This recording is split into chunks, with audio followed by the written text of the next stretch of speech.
Road to Vostok trailer and the broader promotional material for the game paint a vivid and raw picture of what might just become one of the most talked about survival experiences of 2026. Blending grounded first-person survival with the gritty tension and consequence-driven pacing fans often associate with hardcore titles like Escape from Tarkov and the Stalker series. Yet filtered through the lens of a deeply atmospheric post-apocalyptic setting that feels both eerily familiar and uniquely its own.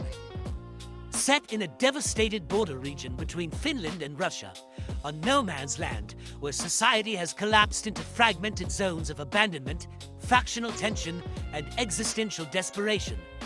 The premise revealed in the trailer shows players stepping into a world where every choice, every step, and every encounter carries weight. You begin not as a legendary warrior or a scripted protagonist, but as a lone survivor stranded in Area 05, an evacuated zone once bustling with life and now echoing with quiet danger and the rustle of scavengers in the underbrush. This opening sequence, glimpsed in the early footage, underscores the tone of the game. Survival is not a glorified adventure. It is slow, methodical, and brutally unforgiving. From the moment the trailer begins, players are immersed in a world that feels tactile and lived in.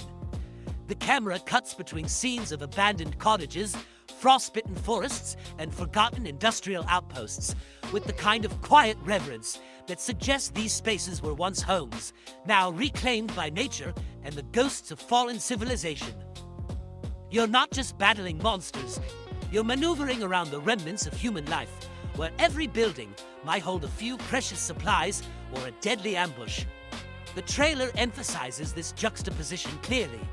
Tranquil corridors of empty cabins give way to tense firefights with hostile NPCs, highlighting how even the simplest act of looting or exploration can come with mortal risk. It's the kind of environment that makes you second-guess every decision. Do you push forward into the unknown for that cache of medical supplies, or do you retreat and risk losing time to nightfall? In Road to Vostok, night isn't just darker, it's deadlier. And the dynamic day-to-night cycle showcased in the trailer, complete with shifting shadows and ominous quiet, promises to make players rethink their timing and routes as the game progresses. Another striking element the trailer makes clear is the game's commitment to realism and physicality in every aspect of survival. This isn't the kind of post-apocalyptic game where you swing a machete at zombies and hope for the best. Instead, you're dealing with realistic weapon mechanics, true-to-life inventory management, and a world that feels cruelly indifferent to your presence. The way firearms recoil, the deliberate movement when aiming down sights, and the sound design all contribute to a sense of immersion that's hard to shake off. Even the inventory UI, glimpsed briefly in gameplay clips, feels like a survival simulation in its own right, with a Tetris-like system that forces players to juggle weight, space, and item priorities under pressure. In this world, every bullet matters, every medkit used is a decision with consequence, and the act of managing your limited inventory can feel as tense as the firefights themselves. The trailer doesn't shy away from showing that the threat isn't just environmental. There are numerous factions, each with their own motives and deadly capabilities. Bandits skulk in ruined alleyways, ready to ambush careless travelers. Corrupt guards patrol the border regions with authoritarian precision, seemingly more interested in pushing refugees back than engaging in any sense of moral order. And beyond them, the strong Vostok zone itself, the game's highest risk area, is run by a military faction armed with heavy weaponry and armored vehicles who will stop at nothing to prevent unauthorized access. The trailer's depiction of these forces isn't just decoration. It's a narrative statement about how every layer of this world is hostile, and how survival requires both strategy and the willingness to hedge your bets against the unknown. One of the most striking things about Road to Vostok, as seen in the recent trailer, is how it manages to feel like a living, dynamic sandbox rather than a static set piece. The environment reacts to your presence. Weather conditions shift from sunny days to overcast threats and sudden thunderstorms with rolling thunder that seems to echo the anxiety of an already fragile world. Seasons change, bringing with them their own trials. Harsh winter storms that sap your warmth and threaten hypothermia, and summer suns that draw attention to your exposed position. These dynamic weather and seasonal systems are much more than cosmetic. They influence gameplay, forcing you to consider time management, shelter, and resource planning in ways that transcend the usual tired tropes of survival games. It's a world that doesn't stop moving just because you need to catch your breath. Talking about resources brings up another core theme teased in the trailer: the profound emphasis on looting, trading, and crafting. Supplies in this world are scarce, and the trailer hammers this point home by showing ruins of civilization scattered with debris that may or may not yield something valuable.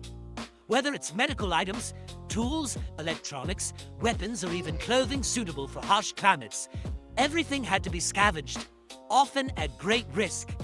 The game's loot system is physics-based and non-predictable, meaning that items don't spawn in the same places every time. A design choice that prevents memorization and keeps exploration fresh and tense.